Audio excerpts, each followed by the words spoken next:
How to use advanced search on Twitter. What's up everyone? In this video, I'll show you guys how you can easily use the advanced search on the Twitter app.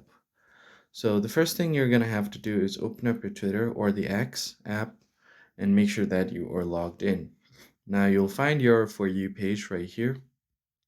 So what you can do is go ahead and search for a normal account or anything that you're interested in. So I'm just going to go ahead and tap here and then search for F1. So as you can see, this is the normal search where it shows me different kind of accounts. So what I'm gonna do is just follow Formula One's official Twitter account. Now you are able to customize the search by tapping on the filter icon at the top right.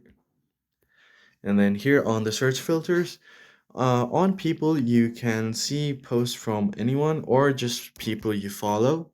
And then from your location, it could be anywhere or just near you.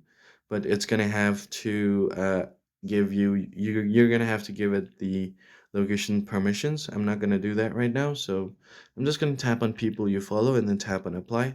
I can only see F1 posts from Formula One's account itself, and there are no other accounts like it was before. So if I tap on from anyone and apply, here as you can see, there are other accounts showing as well. That's it for this video, guys. I hope it was helpful. I'll catch you on the next one.